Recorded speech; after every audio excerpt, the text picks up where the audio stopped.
Everybody, Dan Holstein here with another Rev Up Your Business video. This week I want to talk to you about overwhelm, and specifically a tool that I learned a long time ago that helps me cut through the overwhelm and get clarity to be able to take action to achieve what I want to achieve. So first I'll show you the tool, and I'll take you through the example that I used the first time I used this and found really helpful. So the first thing we want to do is uncover our what. Amongst all the different distracting things we have, what's the one thing that we want to work on or that we want to achieve? In other words, what's our desired outcome? And give some detail to it. Give it some life and some color. Write out exactly what it is that we want to achieve. The next thing is why. Why is that outcome important to you? What are all the reasons that it's really important that you take the action you need to take to achieve it? And this is the part where you want to give it a bit of thinking time, because we need a strong why around changing our behavior and doing something different. The next thing is actions. What are all the different action steps that you think you might have to take in order to achieve the desired outcome? And it doesn't have to be prioritized. Just do a brain dump of what are all the different things. You can prioritize it afterwards. As you go through your action list, you might realize you've got some unknowns. You're not really sure what to do in a certain case. And that's okay. So you'll take some time. One of your action steps will be to take those unknowns and get them known. Maybe you need to do a little research or talk to somebody or look something up or ask Google on what the action steps should be there.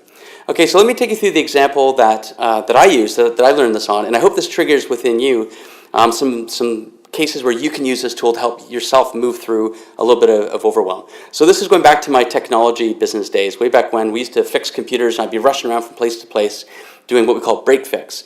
What I wanted to do was managed services, where we would go out and we'd have a contract in place. We could do much more for our clients without having to bill by the hour. We had remote control and all these great things that were going to make dealing with our clients much more positive and effective and proactive.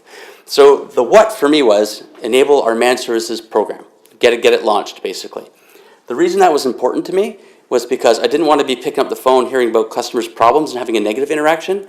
I wanted to be giving them a call to let them know about something that might be about to break so we could get in and fix it. I wanted to make sure we had positive interactions with our clients, prevented breakdowns. So it just meant that we would be running a more proactive business, and that was important to me.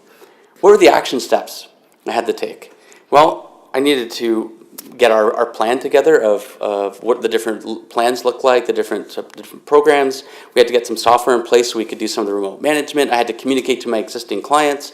I had to have a package that I could market out to new potential clients.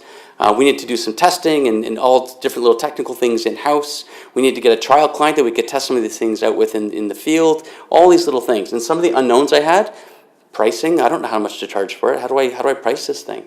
How often do we bill? What to include in the different programs? So for me, there was all these little unknowns. I just had to work through and figure those out, allocate some time for it, and then put them into my prioritized action list.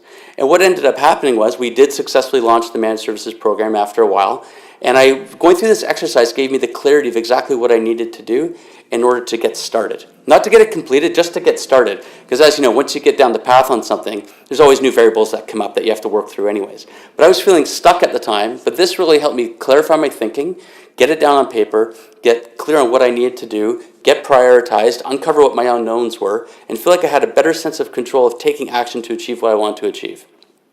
So I felt more confidence and felt like I could actually get it done. And I had been procrastinating on it and waffling and not getting our MSP program launched because I had these unknowns and wasn't sure what to do. So desired outcome, why it's important, what are the action steps, identify the unknowns so you can clarify your thinking, have confidence to take action. I hope this has been a helpful tool for you as it was for me. If you have a particular business situation that you're working through that you're a little stuck on or feeling a little bit overwhelmed with, shoot me a note, let me know, maybe I can help you out with that, I'd be happy to. And that's it for this week. I look forward to seeing you next time. Have an awesome week.